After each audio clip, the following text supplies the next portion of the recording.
ಹೇಳಕ್ಕೆ ಬರುವಂತದ್ದಲ್ಲ, ಅದು ಅನುಭವ. ಭಗವಂತನ ಪ್ರಾಪ್ತಿಯಾಗಿದೆ, ಭಗವಂತನ ಒಲುಮೆ ಆಗಿದೆ, ಭಗವಂತನ ಮೇಲೆ ಪ್ರೇಮ ಬಂದಿದೆ ಅಂತ ನಮಗೆ ಅನುಭವ ಆದ್ರೆ ಅದು ಹೇಳಕ್ಕೆ ಬರದೇ ಇರುವಂತ ವಿಚಾರ, ಅದು ಕೇವಲ ತಮ್ಮೊಳಗೆ ಆನಂದ ಪಡುವಂತ ವಿಚಾರ. ಇದು ಜ್ಞಾನೇಶ್ವರ ಮಹಾರಾಜರು ರಚಿಸಿರುವಂತ ಈ ಅಭಂಗದಲ್ಲಿ ಸ್ವತಃ ಪಾಂಡುರಂಗನ ಆ ಅವತಾರ ಮೂರ್ತಿಯ ಬಗ್ಗೆ ಹೇಳ್ತಾರೆ. ಎಷ್ಟು ಸುಂದರ ರೂಪ ಪಾಹತ ಲೋಚನೆ, ಆತನ ರೂಪವನ್ನ ಕಾಣುವಂತ ಈ ನಯನಗಳು. ನಯನ ಅಂದ್ರೆ ಈ ಕಣ್ಣುಗಳು ಅಂದ್ರೆ ಎರಡು ರೀತಿ ಇದೆ. ಕಣ್ಣುಗಳು ಚರ್ಮ ಚಕ್ಷುವಿಂದ ಕಾಣುವುದು ಒಂದು, ಏನು ಭಗವಂತ ಕೊಟ್ಟಿದ್ದಾನೆ ಈ ಚರ್ಮ ಚಕ್ಷುವಿಂದ, ಚರ್ಮದಿಂದ ಆಗಿರುವಂತ ಈ ಕಣ್ಣುಗಳಿಂದ ಇದು ನೋಡೋದು ಬೇರೆ, ಅಂತರ್ಚಕ್ಷುವಿಂದ ನೋಡೋದು ಬೇರೆ. ಅಂತ ಸುಂದರವಾದ ರೂಪ ಬಾಹಾಟಾಲೋಚನೆ ಸುಖ ಝಾಲೆ ಓ ಸಾಗಣ್.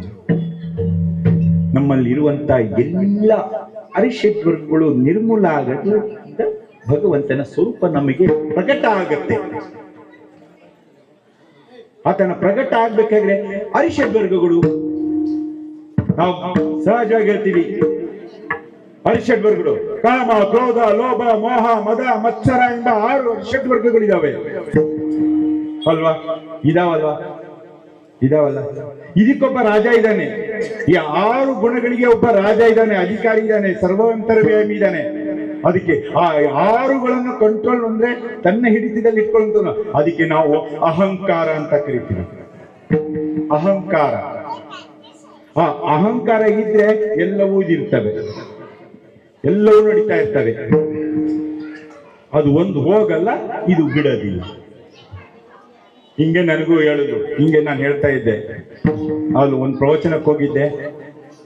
ಆ ಅರಿಷಡ್ವರ್ಗಗಳನ್ನ ನಿರ್ಮೂಲನ ಮಾಡಬೇಕು.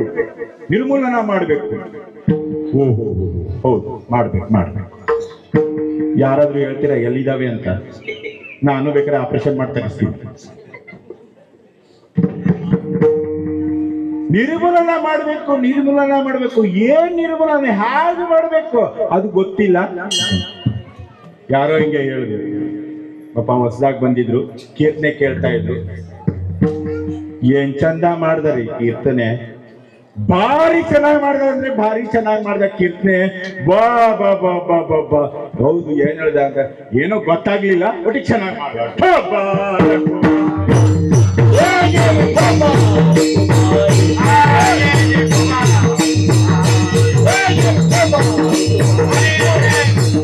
ಅರಿಷಡ್ವರ್ಗಗಳನ್ನ ನಿರ್ಮೂಲನೆ ಮಾಡಬೇಕು. ಹೌದು, ನಿರ್ಮೂಲನೆ ಮಾಡಬೇಕು. ಇದಾವೆ ನಮ್ಮಲ್ಲಿ, ಭಾವನಾತ್ಮಕವಾಗಿ ನಮ್ಮ ಮನಸ್ಸಿನ ವಿಚಾರಗಳಲ್ಲಿ ತುಂಬಿದೆ ಅರಿಷಡ್ವರ್ಗಗಳು. ಹೇಗೆ ನಿರ್ಮೂಲನ ಮಾಡಬೇಕು? ಈಗ ನೋಡಿ, ಪರಮಹಂಸರು ಅವರು ಸಹ ಹೇಳಿದ್ದಾರೆ, ಇವರು ಓಶೋ ಸಮಂತ ಹೇಳಿದ್ದಾರೆ, ಸತ್ಯ ಸಾಯಿಬಾಬರು ಅದೇ ಹೇಳಿದ್ದಾರೆ. ಹೇಗೆ ನಿರ್ಮೂಲನೆ ಮಾಡೋದು? ಒಂದು ಕೆಸರಿನ ಒಂದು ಬಕೆಟ್ ಅಲ್ಲಿ ಪರಿಪೂರ್ಣವಾಗಿ ಕೆಸರು ತುಂಬ್ರಿ. ಕೆಸರು ಒಂದು ಹನಿ ಹಾಕಿದ್ರು ಚೆಲ್ಬೇಕು, ಅಷ್ಟೊಂದು ಕೆಸರು ತುಂಬಿಡಿ. ಕೆಸರು ತುಂಬಿಟ್ಟು ಪ್ರಯತ್ನ ಪಟ್ಟು ನೋಡ್ರಿ. ನಾಳೆ ಅದು ತಂದು ಒಂದು ನಲ್ಲಿಯ ಕೆಳಗೆ, ಕೊಳ ಏನಂತಾರೆ, ಕೊಳ ನಲ್ಲಿ ಅಂತಾರೆ, ನಲ್ಲಿಯ ಕೆಳಗೆ ಇಟ್ಟು ಒಂದೇ ಸಮನೆ ಬೀಳುವಂತೆ ನೀರನ್ನ ಬಿಡಿ. ಒಂದೇ ಸಮನೆ ನೀರು ಬೀಳುವಂತೆ, ಒಂದೇ ಸಮನೆ ನೀರು ಬೀಳುವಂತೆ ಬಿಟ್ಟು ನೀವು ನಿಮ್ಮ ಪಾಡಿಗೆ ನಿಮ್ಮ ಕೆಲಸಕ್ಕೆ ಹೋಗಿ. ಅದೊಂದು 3-4 ಗಂಟೆ ಆದ್ಮೇಲೆ ಅಲ್ಲಿ ಹೋಗಿ ನೋಡಿ, ಅದರಲ್ಲಿ ಸ್ವಚ್ಛವಾಗಿ ಕುಡಿಯುವಂತ ನೀರಿರುತ್ತೆ. ಪ್ರಯತ್ನ ಪಟ್ಟು ನೋಡಿ ಬೇಕಾದ್ರೆ, ಸ್ವಚ್ಛವಾದ ನೀರಿರುತ್ತೆ. ಹೇಗಿರುತ್ತೆ? ಧಾರಾಕಾರವಾಗಿ ನೀರು ಒಂದೇ ಸಮನೆ ಆ ಬಕೆಟ್ ಅಲ್ಲಿ ಬೀಳ್ತಾ ಕೆಳಗಡೆ ಬಿದ್ದಂತ ನೀರು ಮೇಲೆ ಚೆಲ್ಲಿ ಕೊನೆಗೆ ಶುದ್ಧವಾದ ನೀರು ಅದರಲ್ಲಿ ತುಂಬಿರುತ್ತೆ ಅಲ್ವಾ? ಹಾಗೆ ಆಧ್ಯಾತ್ಮಿಕವಾಗಿ ಬಂದಾಗ ಈ ತಲಾಂತರದಿಂದ ಜನ್ಮಾಂತರದಿಂದ ತುಂಬಿದ ಈ ಬಕೆಟ್ ಅಲ್ಲಿ ಜನ್ಮಾಂತರದ ಕರ್ಮ ಫಲಗಳು ತುಂಬಿ ತುಳುಕಾಡ್ತಾ ಇರ್ತವೆ. ಕಾಮ ಕ್ರೋಧ ಲೋಭ ಮೋಹ ಮದ ಮತ್ಸ ಈ ಬಿಟ್ಟಿಲ್ಲ, ಆಗ ಎಲ್ಲ ತುಂಬಿರ್ತವೆ. ಅದು ನಮ್ಗಿಂತ ಅಧಿಕ ಇರ್ತವೆ. ಆದ್ರೆ ಅದು ಹೋಗ್ಬೇಕಂದ್ರೆ ಏನ್ ಮಾಡ್ಬೇಕು? ಏನ್ ಹೆಚ್ಚು ಪ್ರಯತ್ನ ಇಲ್ಲ. ದೋಯಾಚಾರ ಕಾಮ ಉಚ್ಚಾರವೇ ರಾಮ ರಾಮ. ಎರಡೇ ಅಕ್ಷರ. ರಾಮ ಎರಡೇ ಅಕ್ಷರ, ಕೃಷ್ಣ ಎರಡೇ ಅಕ್ಷರ, ಹರಿ ಎರಡೇ ಅಕ್ಷರ, ಅನ್ಯ ಧರ್ಮೀಯರ ಅಲ್ಲ ಎರಡೇ ಅಕ್ಷರ, ಯೇಸು ಎರಡೇ ಅಕ್ಷರ. दोई अक्षराचा काम उच्चारावे राम राम. उठता बसता कांडता कुटता ರಾಮ ಬೋಲ. ರಾಮಸ್ಮರಣೆ ಮಾಡಕ್ಕೆ ಇದೇ ಸಮಯ ಅಂತ ಏನಿದೆಯಾ? ಏನಿಲ್ಲಲ್ಲ. ಹೇಳ್ತಾ ಸರಾಗವಾಗಿ ನಾಲ್ಗಿಗೆ ಒಂದು ರೂಢಿ ಹಚ್ಚಿ, ಆ ರೂಢಿ ಹಚ್ಚಿದ್ರೆ ಸಾಕು, ಧಾರಾಕಾರವಾಗಿ ನಾಮಸ್ಮರಣೆ ಯಾವಾಗ ನಮ್ಮ ದೇಹದ ಒಳಗೆ ಹೋಗ್ತಾ ಹೋಗ್ತಾ ಹೋಗ್ತಾ ಆ ಕಾಮ ಕ್ರೋಧಗಳು ತನ್ನಿಂದ ತಾನೇ ಹೋಗುತ್ತೆ. ನೀವೇನ್ ಕಿತ್ತು ಬಿಸಾಕದ್ ಬೇಡ, ಇರದೇ ಇಲ್ಲ. ಸಂತರು ಶರಣರು ಮಹಾತ್ಮರು ಇದನ್ನೇ ಹೇಳಿದ್ದು. ನಿಮ್ಮಿಂದ ನೀವೇ ಮಾಡಬೇಕು, ಪ್ರಯತ್ನ ಬೇರೆ ಇರಲ್ಲ, ನಿಮ್ಮ ಪ್ರಯತ್ನವೇ ಇರಬೇಕು. ಗುರುಗಳು ನಾವು ಏನ್ ಮಾಡ್ತಿದೀವಿ? ಜ್ಞಾನೇಶ್ವರ ಮಹಾರಾಜರು, ತುಕಾರಾಮ್ ಮಹಾರಾಜರು ಎಲ್ಲರನ್ನು ಮೂರ್ತಿ ಮಾಡಿಬಿಟ್ಟು ಅವರಿಗೆ ಕುಂಕುಮ ಅರ್ಶನ ಹಚ್ಚಿಬಿಟ್ಟು ಹೂ ಹಾಕ್ಬಿಟ್ಟು ದೀಪ ಹಚ್ಚಿ ಮಂಗಳಾರತಿ ಮಾಡಿ ನಿನ್ ಪಡಿಗೆ ನೀನಿರು, ನನ್ನ ಪಡಿಗೆ ನಾನು ಇರ್ತೀನಿ ಅಂತ ನಾನು ತಮಾಷೆಗೆ ಹೇಳ್ತಿರ್ತೀನಿ. ಯಾರಾದ್ರೂ ನಮಸ್ಕಾರ ಅಂದ್ರೆ ಹೌದು ಇದು ಕರೆಕ್ಟ್, ಇದು ನನ್ನ ಪಾಡಿಗೆ ನಾನು ಇರ್ತೀನಿ, ನಿಮ್ಮ ಪಾಡಿಗೆ ನೀವು ಇರ್ರಿ ಅಂತ. ಅಂಗ್ರೇಜಿ ಇದ್ರಲ್ಲಾದ್ರೆ ಕೈ ಕುಳಿಸ್ಬೇಕು, ಅದೆಲ್ಲ ಇಲ್ಲ, ಕೊರೋನಾ ಇಲ್ಲ ಈಗ. ಅಲ್ಲ ತಮಾಷೆ.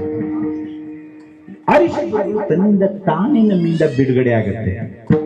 ಯಾವಾಗ ಬಿಡುಗಡೆ ಆಗುತ್ತೆ ಅಲ್ಲಿ ನಮ್ಮ ದೇಹ ಶುದ್ಧ ಕುರೋನಿ ಭಜನಿ ಭಜಾವೆ, ದೇಹ ಶುದ್ಧ ಆಗುತ್ತೆ, ತನ್ನಿಂದ ತಾನೇ ಆಗುತ್ತೆ. ಪ್ರಯತ್ನ ನೀವು ಹೆಚ್ಚಿನ ಅಂಶ ಇಲ್ಲ, ಕಷ್ಟ ಇಲ್ಲ. ಭಗವಂತನ ನಾಮಸ್ಮರಣೆ ಒಳಗೆ ಹಾಕ್ತಾ ಹೋದ್ರೆ ಸಾಕು. ಆ ನಾಮಸ್ಮರಣೆ ಹಾಕಕ್ಕೆ ನಮಗೆ ಒಂದು ನಿಧಿ ಬೇಕು, ಕಣ್ಣಿಗೆ ಕಾಣುವಂಥದ್ದು ಬೇಕು. ಅಷ್ಟು ಸಲೀಸಾಗಿ ನಮಗೆ ಬರೋದಿಲ್ಲ. ಈಗ ಒಂದು ಉದಾಹರಣೆ, ಸಣ್ಣ ಉದಾಹರಣೆ ನೋಡೋಣ.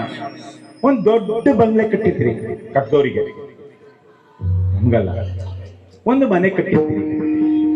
ಆ ಮನೆಗೆ ಕೊನೆಯ ಪಕ್ಷ ಕೊನೆಗೆ ಒಂದು ಜಗಲಿಯಲ್ಲೋ ಒಂದು ಅಡಿಗೆ ಮನೆಯಲ್ಲೋ ಎಲ್ಲೋ ಒಂದು ದೇವ್ರ ಕೋಣೆ ಅಂತ ಮಾಡ್ತೀರ. ಒಂದು ಸೆಲ್ಫ್ ಮಾಡೋ ದೇವ್ರ ಕೋಣೆಯನ್ನು ಯಾವುದೋ ಒಂದು ಭಗವಂತನಿಗೋಸ್ಕರ ಅಂತೂ ಒಂದು ಸ್ಥಳ ಮಾಡ್ತಾ ಇದ್ರು, ಮಾಡ್ತಿರಲ್ಲ, ಎಲ್ಲರ ಮನೆಯಲ್ಲೂ ಇದೆಯಲ್ವಾ? ಭಗವಂತನಿಗೊತ್ತೌದು. ಯಾಕ್ರಿ? ನಾವು ಸರ್ವಂತರಯಾಮಿ ಭಗವಂತ, ಎಲ್ಲ ಕಡೆನೂ ಭಗವಂತ ಇದ್ದಾನೆ, ಚರಾಚರಗಳಲ್ಲಿ ಇದ್ದಾನೆ, ಅಣು ರೇಣು ತೃಣ ಕಾಷ್ಟಾದಿಗಳೆಲ್ಲ ಭಗವಂತನಿದ್ದಾನಂತ ಹೇಳ್ತಾ ಹೇಳ್ತಾ ಅವನಿಗೊಂದು ಜಾಗ ಯಾಕೆ ಮಾಡ್ತೀರಾ ಅಲ್ವಾ? ಅಷ್ಟು ದೊಡ್ಡ ಮನೆಗೆ ಒಂದು ಸಣ್ಣ ಜಾಗ ಭಗವಂತನಿಗೆ ಮಾಡ್ತೀವಿ. ಯಾಕೆ ಮಾಡ್ತೀವಿ? ಯಾಕೆ ಅಂದ್ರೆ ನೀವು ಅಷ್ಟು ದೊಡ್ಡ ಮನೆಯಲ್ಲಿ ಸತತವಾಗಿ ತಿರುಗ್ಬೇಕಾದ್ರೆ ಭಗವಂತನ ನೆನಪು ಬರೋದಿಲ್ಲ ಅಲ್ವಾ? ಬರೋದಿಲ್ಲ. ನೀವು ಹಾಲಲ್ಲಿ ಕುತ್ಕೊಂಡಾಗ್ಲೋ, ಡೈನಿಂಗ್ ಟೇಬಲ್, ಅಡುಗೆ ಮನೆಯಲ್ಲೋ ಅಲ್ಲಿ ಭಗವಂತನ ನೆನಪು ಬರೋದಿಲ್ಲ. ಅದೇ ಆ ದೇವರು ಇರುವಂತ ಜಾಗದಿಂದ ನೀವು ಸಣ್ಣದಾಗಿ ಹೋಗ್ಬೇಕಾದ್ರೆ ಸುಮ್ಮನಾದ್ರೂ ಹಿಂಗ್ ಮಾಡ್ತೀರಲ್ವಾ? ಭಗವಂತನ ನೋಡಿದ್ರೆ ಆ ಭಗವಂತನ ನೆನಪು ಬರಬೇಕೋಸ್ಕರ ಅದಕ್ಕೆ ಸಗುಣ ಸಾಕಾರ ಮೂರ್ತಿ ಭಗವಂತನನ್ನ ಕಾಣೋದಿಕ್ಕೆ, ಆತನನ್ನ ಒಲುಮೆ ಪಡೆಯೋದಕ್ಕೆ ಅದೊಂದು ಸಾಧನವಾಗಿ ಭಗವಂತನನ್ನೇ ಇರ್ತೀವಿ. ಆ ಭಗವಂತನಿಗೆ ಅಲಂಕಾರ ಮಾಡಿ ಆತ ರೂಪ ಲಾವಣ್ಯಗಳನ್ನ ಕಾಣ್ತಾ ಇದೀವಿ ಅಲ್ವಾ? ಆ ರೂಪವನ್ನ ನೋಡ್ತಾ ನೋಡ್ತಾ ನೋಡ್ತಾ ನಾವು ಏನಿದೆ ದ್ವೈತದಿಂದ ಅದ್ವೈತಕ್ಕೆ ಮುಂದೆ ಹೋಗ್ತೀವಿ. ಅದ್ವೈತದಿಂದ ಮತ್ತೆ ಮತ್ತೆ ಮತ್ತೆ ಮುಂದೆ ಸಾಧನೆ ಮಾಡ್ತಾ ಮಾಡ್ತಾ ಮಾಡ್ತಾ ಭಗವಂತನಲ್ಲಿ ಒಂದಾಗಕ್ಕೆ ಸಾಧನಾ ಮಾರ್ಗ ಬೇಕು. ಆ ಬೇಕು ಅನ್ನೋದಕ್ಕೋಸ್ಕರ ಭಗವಂತನಿಗೆ ಮೂರ್ತಿ ಸ್ವರೂಪವಾಗಿ ಇಟ್ಕೊಂಡಿರ್ತೀವಿ. ತುಂಬಾ ಹೇಳ್ತಾನೆ, ನೀವೇನು ಕಲ್ಲಿಗೆಲ್ಲ ದೇವರಿಗೆ ಅಂತೀರಾ, ಹಿತ್ತಾಳೆಗೂ ದೇವರು ಅಂತೀರಾ? ಹೌದು, ಇಲ್ಲ ಅಂದವ್ರು ಯಾರು? ಇಡೀ ನಮ್ಮ ಸನಾತನದಲ್ಲಿ ಒಂದೊಂದು ಕಣಕ್ಕೂ ನಾವು ದೇವರನ್ನ ಕಾಣುವಂತ ಧರ್ಮ ಇರದೆ ಅಂದ್ರೆ ಸನಾತನ ಧರ್ಮ ಒಂದೇ. ಕಣ ಕಣದಲ್ಲೂ ಕಾಣ್ತೀವಿ, ಮಣ್ಣಿನಲ್ಲಿ ಕಾಣ್ತೀವಿ, ಕಲ್ಲಿನಲ್ಲಿ ಕಾಣ್ತೀವಿ, ಗಿಡದಲ್ಲಿ ಕಾಣ್ತೀವಿ, ಮರದಲ್ಲಿ ಕಾಣ್ತೀವಿ, ಸತತ ಚರಗಳಲ್ಲೆಲ್ಲ ಕಾಣ್ತೀವಿ, ಆಕಾಶ ಕಾಯದಲ್ಲಿ ಕಾಣ್ತೀವಿ, ಭೂಮಿಯಲ್ಲಿ ಕಾಣ್ತೀವಿ. ಎಲ್ಲದರಲ್ಲೂ ಭಗವಂತನನ್ನ ಕಾಣುವಂತ ಧರ್ಮ ನಮ್ಮದು. ಆ ಸ್ವರೂಪವನ್ನ ಕಾಂಡೆ ಆ ಭಗವಂತನಲ್ಲಿ ಒಂದಾಗುವಂಥದ್ದು. ಆ ಭಗವಂತನ ರೂಪ ಎಷ್ಟು ಸುಂದರ, ಎಷ್ಟೊಂದು ಸುಂದರ ಅಂದ್ರೆ ರಾಜಸ ಸುಕುಮಾರ್ ಮದನಾಸ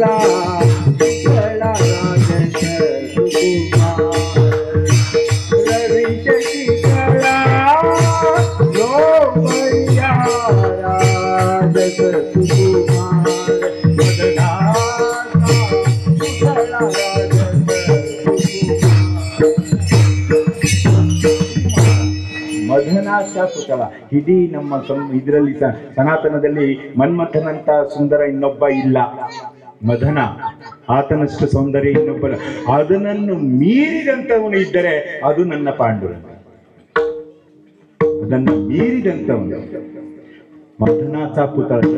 ರವಿ ಶಶಿಗಳ ಲೋಪಲಿ ಆತನ ಮುಂದೆ ಸಾವಿರಾರು ನಕ್ಷತ್ರಗಳು, ಗ್ರಹಗಳು, ಸೂರ್ಯ ಚಂದ್ರ ಎಲ್ಲವೂ ಸಪ್ಪೆನೆ. ನೋಡಿ, ಎಲ್ಲಾ ಅವತಾರಗಳನ್ನ ಭಗವಂತ ಎತ್ತಿದ್ದಾನೆ. ಎಲ್ಲಾ ಅವತಾರಗಳನ್ನು ಭಗವಂತ ಎತ್ತಿದ್ದಾನೆ, ಹೌದಲ್ವಾ? ಎಲ್ಲ ಅವತಾರ, ಎಷ್ಟೊಂದು ಅವತಾರಗಳಿಂದ 48 ಅವತಾರಗಳಲ್ಲಿ ಆ ಭಗವಂತ ಇದ್ದಾನೆ. ಅದರಲ್ಲಿ ನಾವು 10 ಅವತಾರಗಳನ್ನು ದಶಾವತಾರ ಅಂತ ತಗೊಳ್ತೀವಿ ಅಷ್ಟೇ. 48 ಅವತಾರಗಳಲ್ಲಿ ದಶಾವತಾರದ ಮುಖ್ಯವಾಗಿ ನಾವು ತಗೊಳ್ತೀವಿ. ಹಾಗಾದ್ರೆ ಪಾಂಡುರಂಗ ಯಾರು? ಅವತಾರ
ನಕ್ಷತ್ರ ಟಿವಿ ಲೋಕಲ್ ನ್ಯೂಸ್, ಇದು ನಿಮ್ಮದೇ ಧ್ವನಿ.